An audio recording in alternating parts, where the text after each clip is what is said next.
नमस्कार, स्वागत है आपका हमारे चैनल पर। मैं हूं आपके साथ शिप्रा सैनी। पाकिस्तानी पत्रकार नुसरत मिर्जा के पूर्व उपराष्ट्रपति हामिद अंसारी पर जो उन्होंने दावे किए हैं, सनसनीखेज खुलासे किए हैं, उसके बाद अब हामिद अंसारी की मुश्किलें लगातार बढ़ रही हैं। पाकिस्तानी पत्रकार नुसरत मिर्जा को भारत आमंत्रित करने के इस मामले में दरअसल अब ऑल इंडिया बार एसोसिएशन के जो अध्यक्ष हैं आतिश अग्रवाल, उन्होंने हामिद अंसारी के साथ साथ कांग्रेस पार्टी पर भी करारा पलटवार किया है। दरअसल इससे पहले आतिश अग्रवाल की ओर से ट्वीट किया गया था जिसमें उन्होंने हामिद अंसारी को लेकर बड़ा खुलासा किया था, जिसके बाद कांग्रेस ने आतिश अग्रवाल को मोदी भक्त बताते हुए ये दावा किया कि उन्होंने भी मिर्जा को एक कॉन्फ्रेंस में बुलाया था। ऑल इंडिया बार एसोसिएशन के अध्यक्ष आतिश अग्रवाल ने 15 जुलाई को ये कहा कि उन्होंने कभी भी किसी सम्मेलन के लिए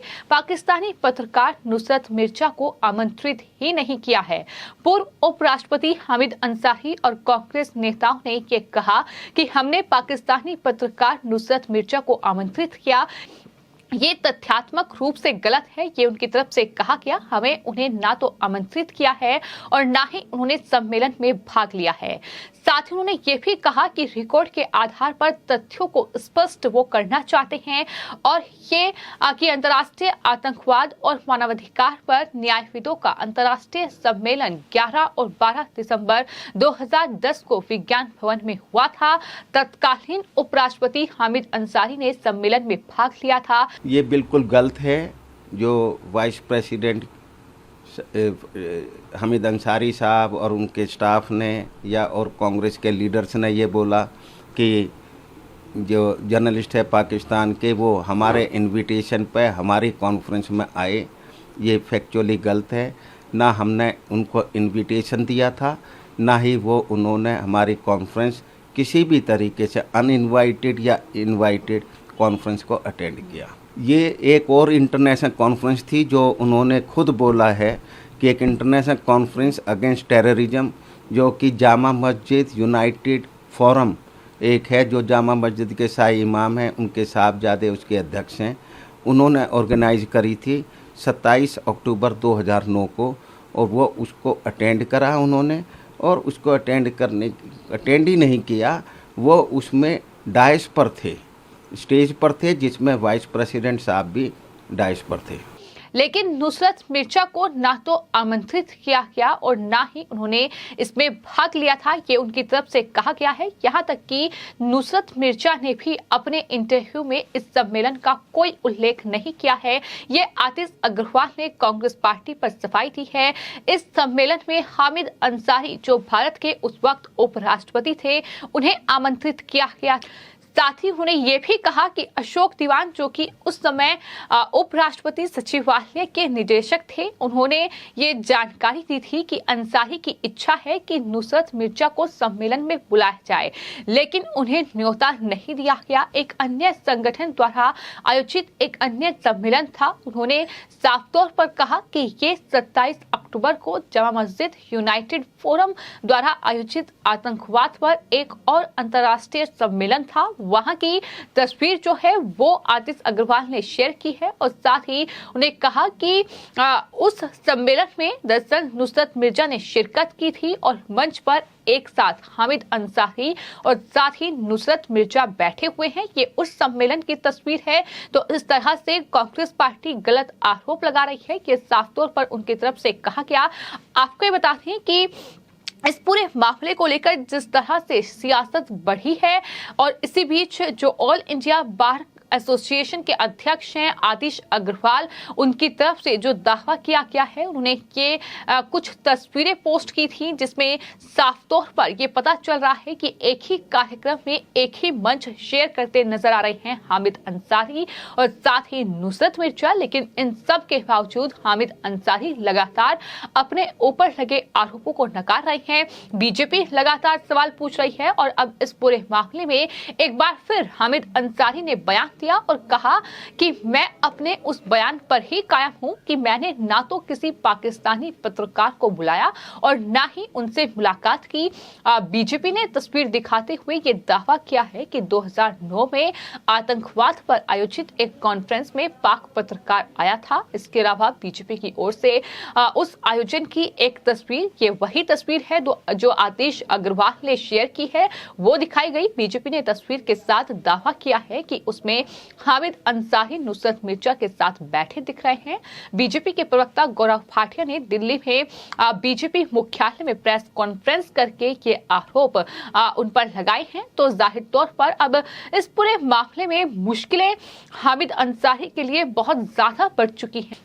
न सिर्फ ये राजनीतिक बहस पूरे मामले पर छिड़ी हुई है, बल्कि आतिश अग्रवाल की ओर से जो दावा किया गया है, जो पिक्चर उन्होंने शेयर की है और साफ तौर पर कहा है कि ये 2 कार्यक्रम हैं, लेकिन बार बार सिर्फ इस बात का जिक्र हो रहा है कि ये वो कार्यक्रम हैं जो कि आतिश अग्रवाल की ओर से आयोजित किया गया था।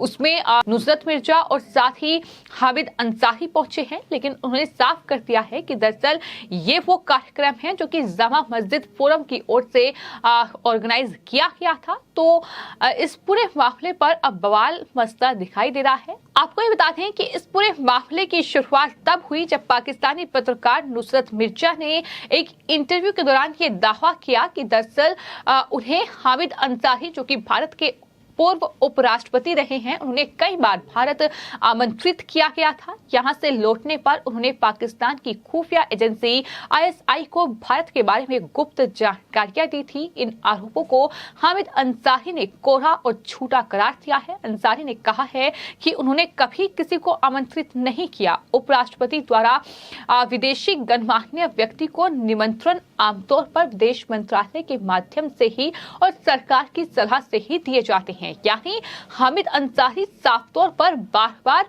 इस बात से इनकार कर रहे हैं कि दरअसल वो ना ही नुसरत मिर्जा से कभी मिले हैं और ना ही उनकी तरफ से नुसरत मिर्जा को आमंत्रित किया गया है। लेकिन वहीं बीजेपी लगातार अब राष्ट्रीय सुरक्षा का हवाला देते हुए कांग्रेस पार्टी पर हमलावर है। वो लगातार ये कह रही है कि कांग्रेस पार्टी ने राष्ट्रीय सुरक्षा के साथ खिलवाड़ किया है, उसमें सेंध लगाई है, जिस पर उन्हें जवाब देना होगा कि किस तरीके से पाकिस्तान की खुफिया एजेंसी ISI, जो भारत में सिर्फ और सिर्फ आतंक फैलाने के लिए जानी जाती है, भारत की खुफिया जानकारी पहुंचाई गई। तो इस पूरे मामले को लेकर लगातार बवाल देखने को मिल रहा है।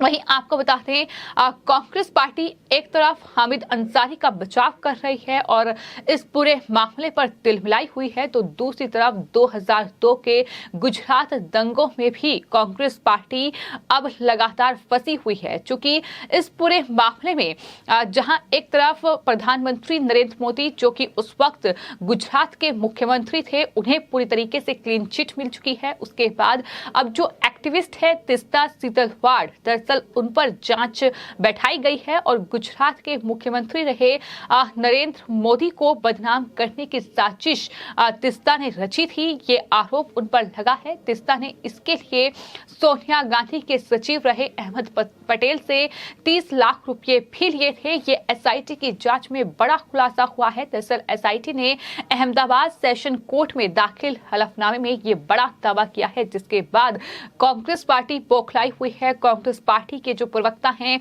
जयराम रमेश, उनकी तरफ से बाकायदा एक लेटर शेयर किया गया है, जिसमें उन्होंने उल्टा प्रधानमंत्री नरेंद्र मोदी और बीजेपी पर ही आरोप मढ़ दिए हैं। आपको ये बता दें कि SIT ने जो एफिडेविट कोर्ट में पेश किया है, उसमें कहा है कि तीस्ता के साथ इस साजिश में उस वक्त गुजरात के DGP रहे RP श्री कुमार और पूर्व IPS संजीव भट्ट भी शामिल थे। इन लोगों ने गुजरात दंगों के बाद नरेंद्र मोदी की अगुवाई वाली राज्य सरकार को अस्थिर करने की साजिश रची थी। ये बड़ी बात कही गई है।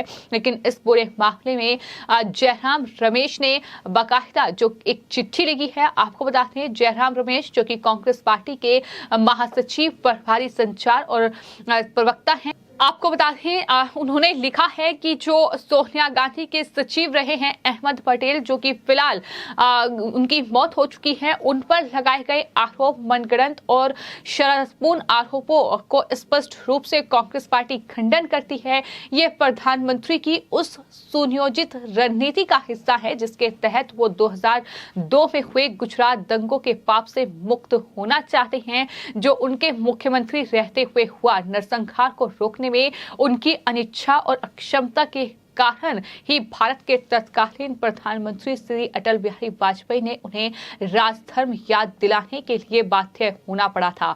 इस तरह से 2002 गुजरात दंगों को लेकर अभी भी कांग्रेस पार्टी प्रधानमंत्री को कसूरवार और जिम्मेदार ठहरा रही है, लेकिन आपको बता दें कानूनन उन्हें क्लीन चिट मिल चुकी है। इस पूरे मामले में अब तीस्ता सीतलवाड़ जो है उन पर जांच बिठाई गई है, जिसका कांग्रेसी कनेक्शन सामने आया है। साफ तौर पर ये कहा गया है कि उन्हें 30 लाख रुपए अहमद पटेल ने दिए थे, तो इस पर जवाब देने के बजाय उल्टा कांग्रेस पार्टी प्रेस कॉन्फ्रेंस कर रही है। कांग्रेस पार्टी के नेता हैं पवन खेड़ा, उन्होंने प्रेस कॉन्फ्रेंस की बीजेपी पर और खासतौर पर प्रधानमंत्री, चूंकि उस वक्त मुख्यमंत्री गुजरात के थे नरेंद्र मोदी, इसलिए उन पर तमाम आरोप लगातार लगाए जा रहे हैं। लेकिन इस तरह से उन पर यह कहा जा रहा है कि वो अपने ऊपर लगे आरोपों को झूठ साबित करने के लिए इस तरीके से अब एजेंसियों को कठपुतली बना रहे हैं और कांग्रेस पर झूठे आरोप लगा रहे हैं। इस तरह से मोदी शाह की जोड़ी का जाना माना तरीका ये रहा है कि इस तरह से एजेंसियों का इस्तेमाल किया जाए। ये आरोप उसी रणनीति का एक अन्य उदाहरण होने के अतिरिक्त और कुछ नहीं है, जिसका एक अतिरिक्त उद्देश्य एक ऐसे दिवंगत व्यक्ति को कलंकित करना है जो अपने ऊपर लगाए गए ऐसे बेशर्मी भरे झूठे आरोपों को खंडन करने के लिए अब इस दुनिया में नहीं है। यानी अहमद पटेल जो कि अब इस दुनिया में नहीं है, ये कांग्रेस पार्टी कह रही है कि उन पर इस तरीके के आरोप लगाए जा रहे हैं। लेकिन फिलहाल ये एसआईटी की जांच में बड़ा खुलासा हुआ है कि अहमद पटेल ने ही तीस्ता सीतलवाड़ को प्रधानमंत्री के खिलाफ साजिश रचने के लिए 30 लाख रुपए दिए थे और ये वही अहमद पटेल हैं जो कि सोनिया गांधी कांग्रेस की अंतरिम अध्यक्ष उनके सचिव रहे हैं। फिलहाल आपकी इस पूरे मामले पर क्या राय है हमें कमेंट बॉक्स में जरूर लिखें और चैनल को सब्सक्राइब करें। धन्यवाद।